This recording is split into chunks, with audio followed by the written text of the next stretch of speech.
안흥교회 금요예배 성경 일독 학교에 오신 우리 모든 성도님들 환영합니다.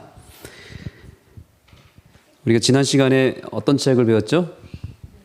느헤미야서를 배웠죠. 오늘은 에스더서를 함께 한 시간 동안 배우도록 하겠습니다.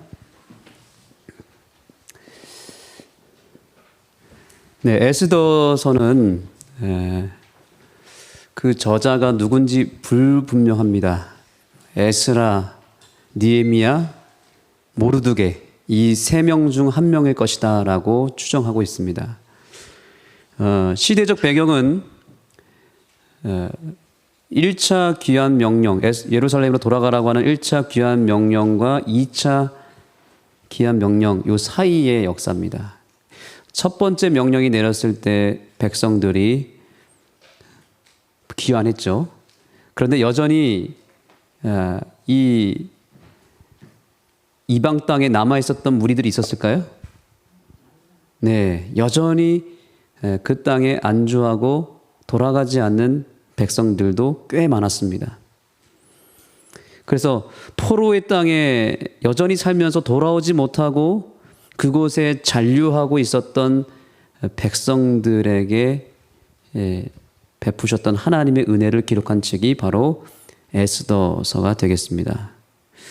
하나님은 회개하여 돌아온 백성들에게만 은혜를 주신 것이 아니라 여전히 돌아오지 못하고 세상 속에 거하면서 떳떳하지 못한 삶을 살아가는 사람들에게도 여전히 은혜를 베푸신다는 사실을 에스더서를 통해서 알려주고 있다는 사실입니다.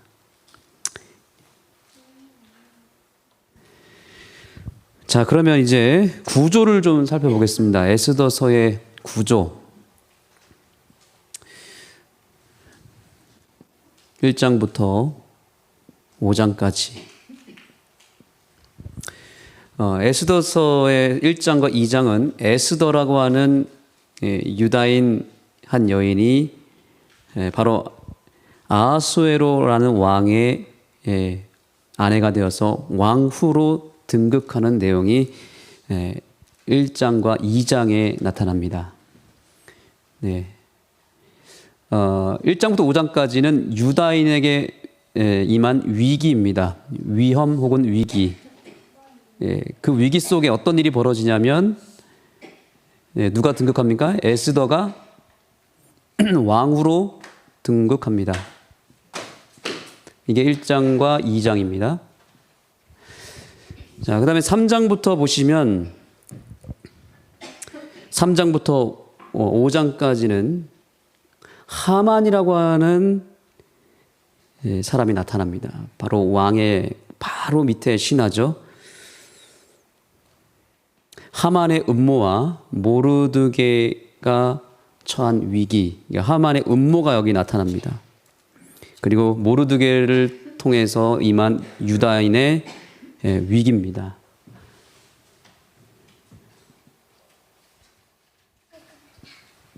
하만의 음모 그리고 찾아온 위기입니다. 이게 3장부터 5장까지입니다. 에스더서는 이렇게 전반부는 위기고요. 후반부는 어떨까요? 6장 이후로부터는요. 후반부는 기회가 찾아오고 결국에 승리하는 역사가 나타납니다. 6장부터 10장까지는 결정적인 구원이 나타납니다. 결정적인 구원. 위기 다음에 구원이 찾아옵니다.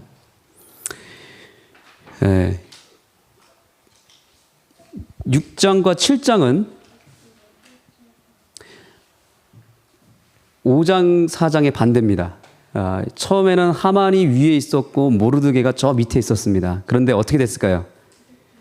위치가 바뀝니다. 모르드게가 어떻게 될까요? 모르드게가 완전히 회복이 돼서 이제 왕의 높은 신하로 등극하게 되고 하만이 몰락합니다. 이것이 6장과 7장의 내용입니다. 네, 8장부터 10장은 완전히 역전된 이 상태에서 이 왕이 백성들까지 구원하는 명령을 내립니다. 그래서 백성들의 구원의 역사가 나머지 8장부터 10장까지의 내용이 되겠습니다.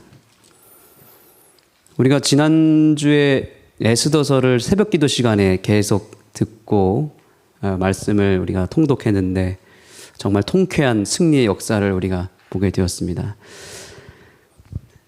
자, 이제 다시 1장으로 돌아가겠습니다. 여러분들이 보실 때 모르드게와 에스더는 신앙을 정말 잘했던 사람인가요? 아니면 형편없이 신앙했던 사람인가요? 잘했던 사람입니까? 예. 무엇을 보면 알 수 있습니까? 어떤 근거로 모르드게와 에스더가 신앙을 정말 경건하게 아주 잘하는 사람으로 평가하고 계십니까? 어떤 이유 때문에 그렇죠? 우리가 지난 시간에 에스더와 느헤미야를 통해서 배웠지만 이스라엘 백성들에게 있어서 가장 큰 죄악은 무엇이었습니까? 여러 가지 죄악이 있었지만 가장 결정적인 죄가 뭐였죠? 예? 네, 맞습니다. 우상숭배입니다. 우상숭배는 어떻게 왔죠? 무엇을 통해서 우상숭배가 들어왔습니까? 예? 네, 이방인과의 통혼을 통해서 우상숭배가 들어왔습니다. 맞죠? 그래서 이것은 굉장히 중요한 문제였습니다. 느헤미야와 에스라는 그래서 개혁을 할 때 가장 확실하게 가장 우선적으로 개혁하기를 원했던 것은 이방인과의 통혼 문제를 해결하는 것이었습니다. 그런데 에스더서는 그 시대에 같은 시대에 쓰여진 책인데 1장부터 어떤 일이 나오냐면 모르드게가 여전히 이방 땅에 살면서 예루살렘에 돌아가지도 않은 상태에서 자기의 조카 에스더를 누구에게로 시집을 보내죠? 왕인데 이 왕은 어떤 왕이죠? 네, 이방 나라의 우상 숭배를 하는 왕에게 시집을 보낸다는 거죠. 영적입니까? 아니면 불경건한 것입니까? 문제가 있죠, 그렇죠? 지금 타협을 하고 있는 것이고 어떻게 보면 모르드게가 또 에스더가 지금 굉장히 큰 잘못을 하는 것처럼 보입니다. 심지어 2장 여러분 10절을 보시겠습니까? 2장 10절에 보시면 에스더가 자기의 민족과 종족을 뭐하지 아니했대요? 고하지 아니하니 이는 모르드게가 명하여 뭐하지 말라 그랬대요? 고하지 말라 시킨 겁니다. 왜냐하면 유다인이라고 하면 이스라엘 백성이라고 하면은 당장 어떻게 될까요?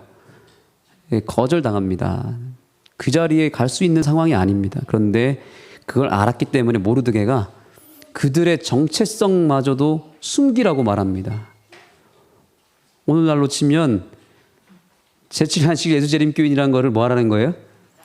너 사회생활 성공하려면, 너 사회에서 잘 나가려면 타협을 해야 되는데 그 안식일 교인이라는 거 밝히지 마라. 그거나 다름없는 거예요. 그렇죠?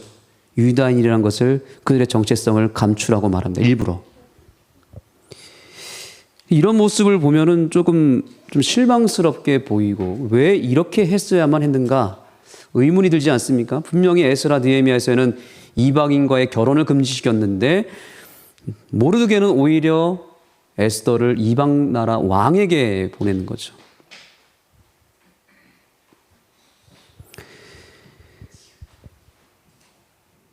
에스더를 영적인 사람이라면 모르드게 영적인 사람이라면 에스더를 왕에게 보내야 됩니까? 아니면 보내지 말아야 됩니까?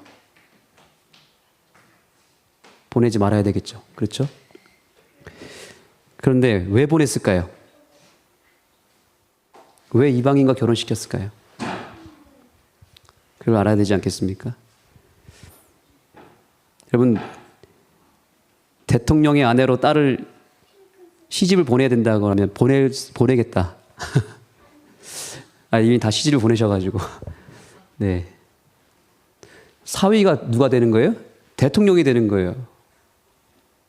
그러면 얼마든지 보낼 법하죠. 그렇죠. 근데 교인이 아닌 거예요. 불교 신자입니다. 그런데 대통령이에요. 시집 보내야 됩니까? 안 보내야 됩니까? 안 보내야 되죠. 근데 모르드게는 시집을 보냈습니다. 이거 어떻게 이걸 바라봐야 될까요? 뭔가 목적이 있겠죠? 네. 대통령의 아내로 살아간다는 것은 특권이고 세상적 유익이 있겠죠. 모르드게가 정말 세상적 유익을 얻기 위해서 에스더를 왕으로 보냈을까요? 어쨌든 이런 상황을 가리켜서 여러 사람들은 영적이지 못하다, 아니면 어떤 섭리가 있을 것이다 생각을 합니다. 중요한 것은 우리가 이것이 정말 하나님의 뜻이었는지 아니었는지는 뒤에 결과를 통해서 알 수 있겠지만, 중요한 한 가지 사실은 뭐냐면 모르드게에게 결정적인 신앙의 계기가 생겼다는 사실입니다. 그게 3장에 나타납니다. 3장에. 그러니까 1장과 2장은 우리도 그냥 물음표를 달 수밖에 없습니다. 왜 에스더를 이방 나라에 시집을 보냈을까? 이거에 대해서는 우리가 퀘스천을 가질 수밖에 없습니다. 분명히 여러분 한 장만 뒤로 넘기시면 느헤미야 13장에 보면 27절에 너희가 이방 여인을 취하여 크게 악을 행하여 우리 하나님께 범죄하는 것을 우리가 어찌 용납하겠느냐. 대제사장 엘리야십의 손자 요야다의 아들 하나가 호론 사람 산발랏의 사위가 되었으므로 내가 쫓아내어 나를 떠나게 하였느니라. 이 산발랏은 암몬 사람입니다. 암몬 사람, 이방인입니다. 정치적으로 뭔가 전략적으로 지금 결혼을 시킨 거죠. 솔로몬도 왜 이방 나라 여인과 결혼했습니까? 정략 결혼입니다. 정치적으로 결혼을 한 것입니다. 그러나 하나님은 그럼에도 불구하고 신명기 7장 3절 4절에 보면은 그들과 절대로 혼인하지 말라고 얘기합니다. 여하튼 에스더가 이러한 배경 속에서 왕후가 되었다, 이방 나라에 시집을 갔다라는 사실을 일단 인식하시면 되겠습니다. 중요한 것은 모르드게가 어떻게 됐다고요? 3장에 가서 굉장히 큰 계기가 하나 생겼다는 사실입니다. 우리 3장으로 가겠습니다.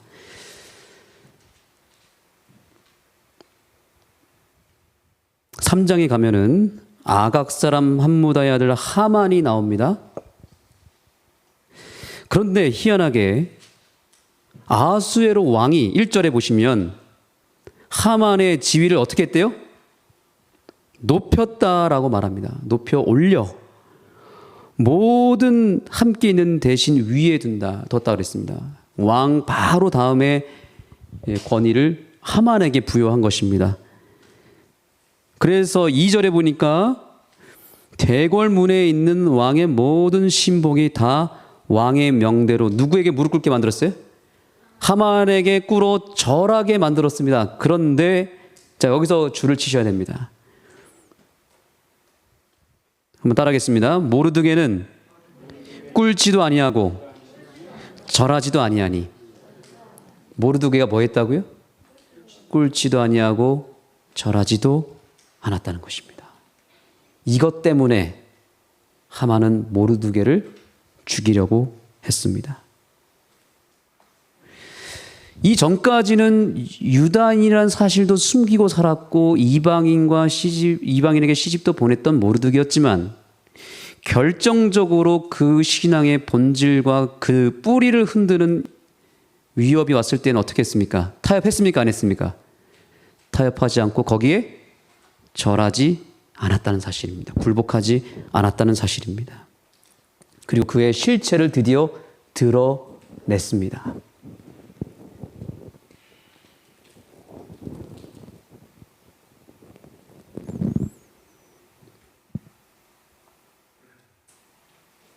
그래서 이 일 때문에 하만은 모르드게 때문에 유다 백성 전체를 다 죽이겠다고 엄포합니다.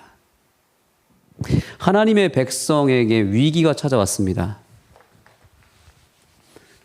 위기가 찾아올 때는 항상 두 가지 요건이 있습니다.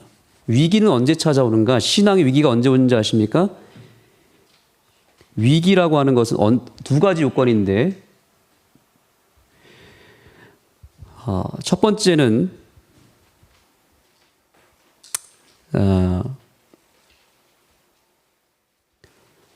경배의 문제입니다. 왕에게만, 높은 하만에게만 뭐하게 만들었습니까? 절하는 일에 동참을 시킵니다. 절하게 만듭니다.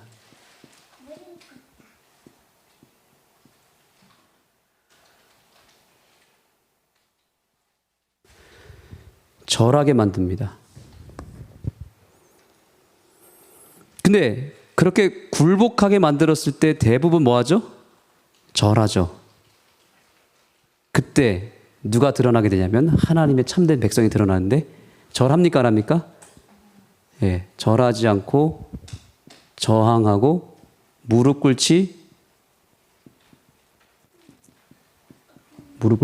않습니다. 신앙적 결단이 일어납니다. 거절합니다. 이 두 가지가 있어야만 위기가 찾아옵니다. 그래서 하만이 어떻게 했습니까? 절하라 그랬는데 저항하고 무릎 꿇지 않았습니다. 그래서 어떻게 했다고요? 위기가 찾아왔습니다. 다 죽여라 그랬습니다.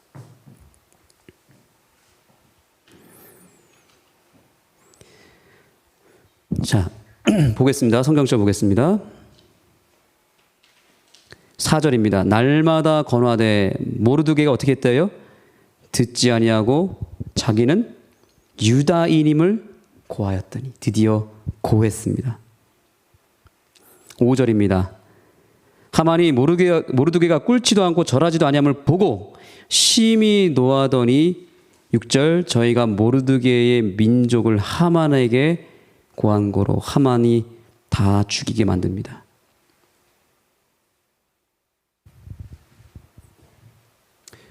네, 그래서 이스라엘 백성의 위기가 이 두 가지 때문에 찾아왔다라는 사실을 기억해야 됩니다.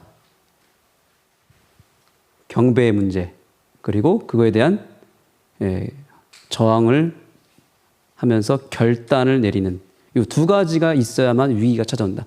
근데 이 똑같은 일이 언제 벌어질까요? 똑같은 일이 언제 벌어질까요? 예, 마지막 때에 벌어진다는 거죠. 이 에스더서는 어디로 연결이 되냐면 요한계시록 13장과 연결이 됩니다. 한번 보시겠습니다. 이제 요한계시록 13장으로 가겠습니다. 요한계시록에 가면 3절과 4절에 보겠습니다. 2절부터 보겠습니다. 내가 본 짐승은 표범과 비슷하고 그 발은 곰의 발 같고 그 입은 사자의 입 같은데 용이 자기의 능력과 보좌와 큰 권세를 그에게 주더라. 그의 머리 하나가 상하여 죽게 된 것 같더니, 그러면서 어떻게 됐습니까? 온 땅이 어떻게 했대요? 이상히 여겨 짐승을 따르고 용이 짐승에게 권세를 주므로 용에게 경배하며, 짐승에게도 뭐 했대요? 경배했다라고 말합니다. 두 세력이 나옵니다. 용이 나오고 그 다음에 뭐가 나오죠? 짐승이 나옵니다. 용은 사단이죠? 짐승은요? 여기서 짐승은 누구죠? 구체적으로요? 교황권이죠? 맞습니까? 용이 누구한테 뭘 줬다고요? 예. 권세를 줬고 거기에 절하게 만들었다는 거죠. 근데 에스더도 똑같은 구조입니다. 왕이 있고 왕이 누구에게요? 하만에게 권세를 줍니다. 그래서 누구한테 절하게 만들어요? 하만에게 절하게 만듭니다. 자, 이때 누가 등장하죠? 이때 모르드게예요. 모르드게가 그리고 에스더 이런 유다인들이 하만을 전면으로 대적하고 무릎 꿇지 않습니다.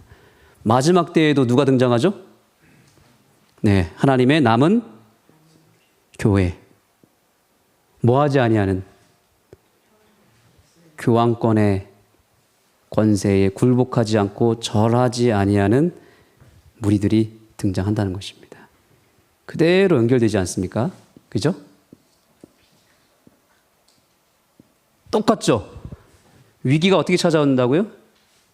절하게 만듭니다. 그리고 거기에 뭐하지 않을 때, 결단해서 저항하고 무릎 꿇지 않을 때 드디어 위기가 찾아오는 것입니다. 하만이 죽이려 했고 용이 여자에게 분노해서 바다에 올라가서 여자의 남은 자들과 싸우려고 들어갔다는 것입니다. 이 구조가 똑같지 않습니까? 그렇죠?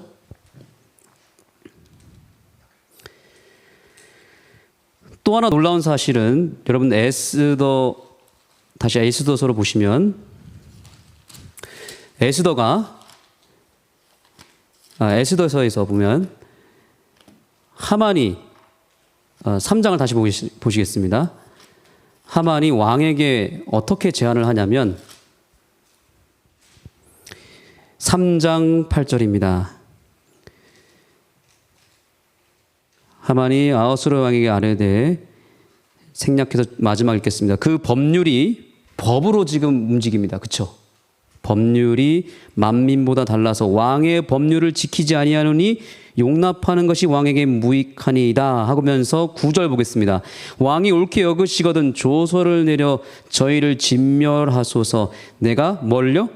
은 1만 달란트를 왕의 일을 맡은 자의 손에 붙여 왕의 부고에 드리리이다. 하만이 왕에게 뭘 줍니까? 1만 달란트 돈을 주는 것입니다. 재정적인 지원을 통해서 경제적인 압박을 가해서 하나님의 백성들을 무릎 꿇게 만들려고 합니다. 그래서 법률을 바꾸고, 첫 번째는 법률을 바꾸고 그 다음에 경제적인 압박을 통해서 굴복하게 만드는데 똑같습니다. 마지막 때에도 어떤 위기가 찾아올까요?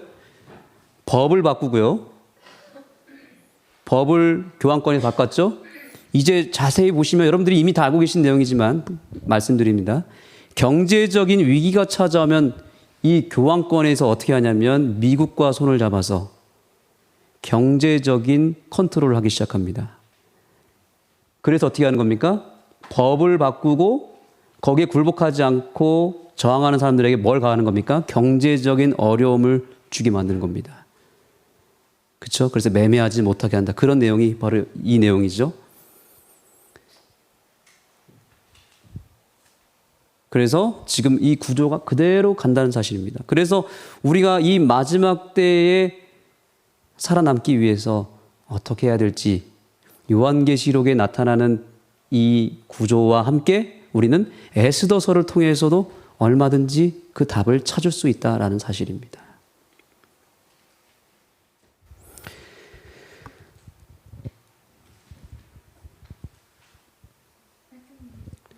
남은 교회를 통해서 싸울 때 이 남은 교회의 상태는 어떤 상태여야 되겠습니까? 바로 이 모르드게의 이 결단이 필요한 것입니다. 그러나 마지막 때 이 모르드게와 에스더의 그 신앙의 반열을 따라서 가는 사람도 있겠지만 요한계시록 3장에 보니까 뜨뜻미지근한 라오디게아 교회가 등장하는 것을 보게 됩니다.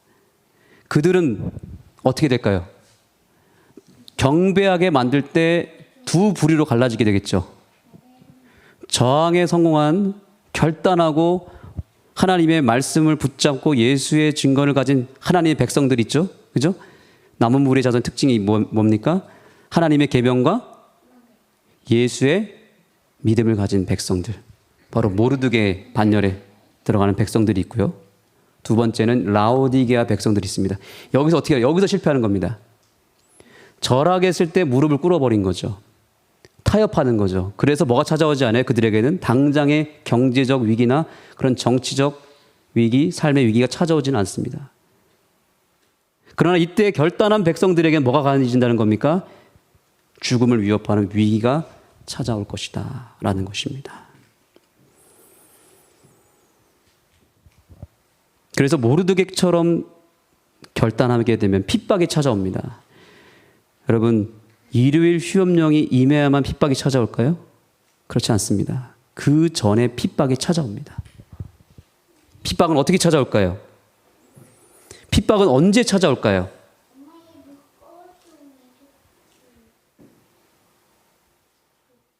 언제 찾아올까요? 경건하게 살고자 할 때 핍박이 찾아옵니다.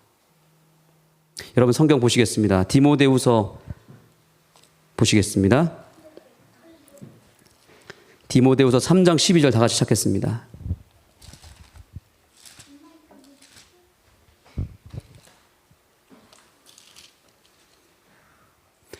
다 같이 읽겠습니다. 디모데후서 3장 12절입니다. 시작. 무릇 그리스도 예수 안에서 경건하게 살고자 하는 자는 무엇을 받으리라? 핍박을 받으리라. 누구 안에서요? 예수 안에서 경건하게 살고자 할 때 무엇이 온다는 거예요?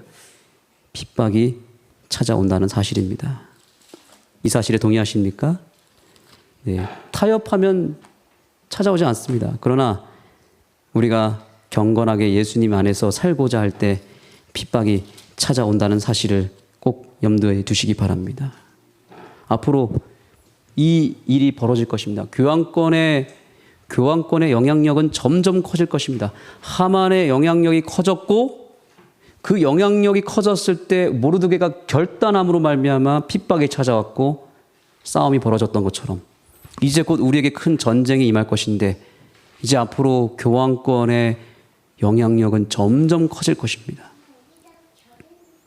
지금 교황은 이전의 교황과 다릅니다. 우리나라에 왔을 때 기억나십니까 혹시? 어떤 차를 타던가요? 교황이 우리나라에 오면 어떤 차를 태워야 되죠? 그래도 리무진을 태우든지 아니면 적어도 그죠? 외제차, 좋은 차 태워야 되겠죠. 근데 교황이 왔을 때 뭘 탔는지 혹시 기억나십니까? 별로 관심이 없으셨습니까? 아마 다 아실 겁니다. 소울이라고 하는 평범한 그냥 우리 일반 사람들이 타는 그런 차를 하얀 차를 탔습니다. 굉장히 사람들에게 그때 큰 메시지를 던져줬고 사람들이 교황에 대해서 아주 긍정적으로 생각하면서 예전의 그 모습이 아닌 것을 알게 됐습니다. 지금 교황의 전략은 뭐냐면 섬김의 리더십이에요. 낮아짐, 서번트 리더십. 그래서 사람들에게 최대한 착하고 겸손하고 부드럽고 서민들에게 더 깊이 다가갈 수 있는 그런 아주 겸손한 모습을 통해서 사람들에게 큰 영향력을 지금 내비치고 있다는 사실이죠. 앞으로 이런 일들이 더 영향력이 커져서 우리에게 영향을 갈 날이 온다는 사실입니다. 점점 그 권세가 커지기 시작할 것입니다. 그렇다면 경건의 부흥은 언제 올까요? 우리가 예수님 안에서 경건하게 살고자 할 때 위기가 찾아오고 끝이 찾아올 텐데 그렇다면 우리는 어떻게 살아야 되겠습니까? 디모데후서 3장 16절을 이어서 보겠습니다. 아까 찾으셨던 성경절입니다. 디모데후서 3장 16절입니다.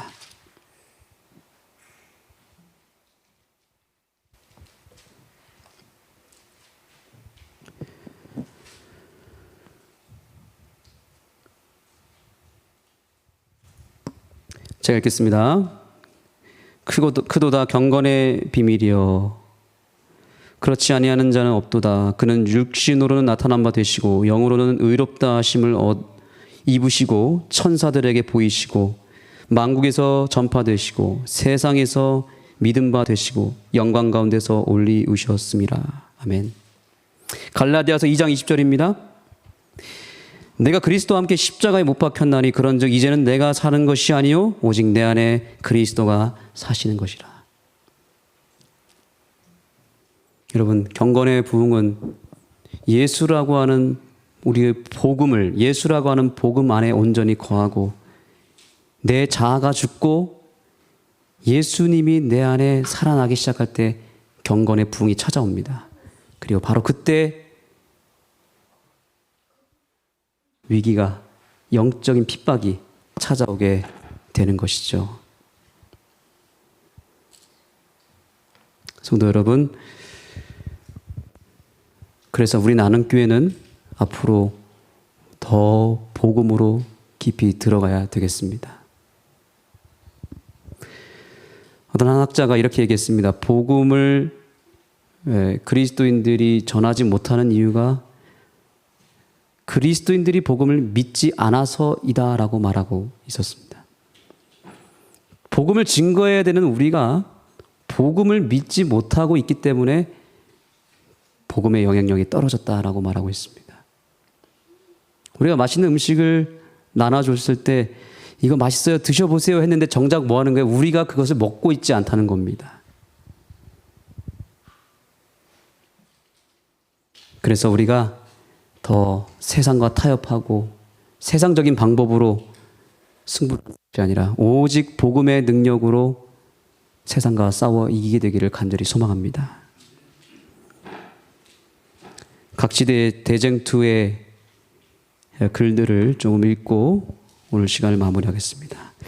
오늘날 교회가 주의해야 할 더욱 중요한 문제가 또 하나 있다. 사도 바울은 무릇 그리스도 예수 안에서 경건하게 살고자 하는 자는 핍박을 받으리라고 말하였다. 그러면 박해의 불이 거의 꺼진 듯이 보이는 것은 무슨 이유인가? 그 유일한 이유는 교회가 세속적 표준과 타협하여 별로 반대를 받는 일이 없는 까닭이다. 오늘날의 종교는 그리스도와 그분의 사도들이 생활하던 당시에 그리스도인의 신앙처럼 순결하고 거룩한 성격의 것이 아니다. 그리스도교가 세상에서 인기가 있는 유일한 이유는 죄와 타협하는 정신 때문이다.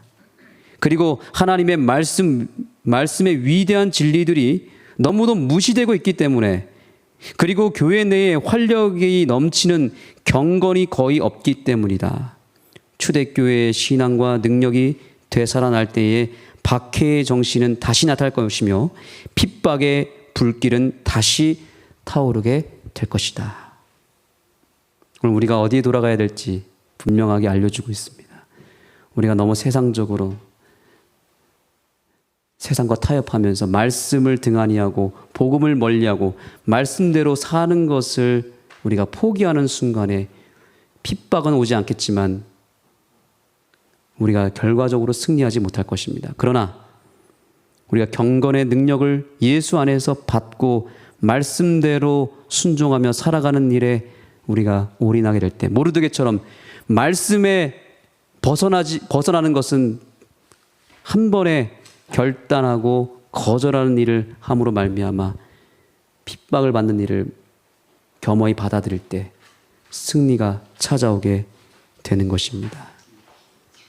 우리 아는교회가 초대교회처럼 예수님의 그 사랑을 나눔으로 말미암아 부흥할 뿐만 아니라 다가오는 모든 핍박을 이겨내고 그 핍박을 통해서 더 크게 부흥할 수 있는 그런 아는교회가 되기를 바라면서 말씀을 마치겠습니다. 기도하시겠습니다.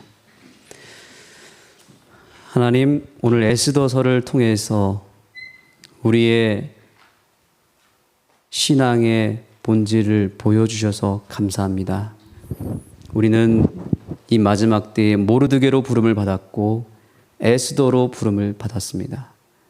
세상 속에 있습니다. 우리가 에스더가 그 나라의 왕과 손을 잡았지만 그 신앙의 본질은 포기하지 않았던 것처럼 우리가 이 세상 속에 살면서 세상의 권세 아래 있지만 세상과 섞이되 그들과 똑같이 살지는 않게 하여 주시고 세상과 손을 잡되 우리의 신앙의 본질은 더 확고하게 뿌리 내리는, 그래서 마침내 이 세상에서 영향력 있는 백성들이 되게 해주시고 반드시 싸워서 이길 수 있는, 선으로 악을 이기고 구원에 이룰 수 있는 주의 백성들이 되게 하여 주시옵소서.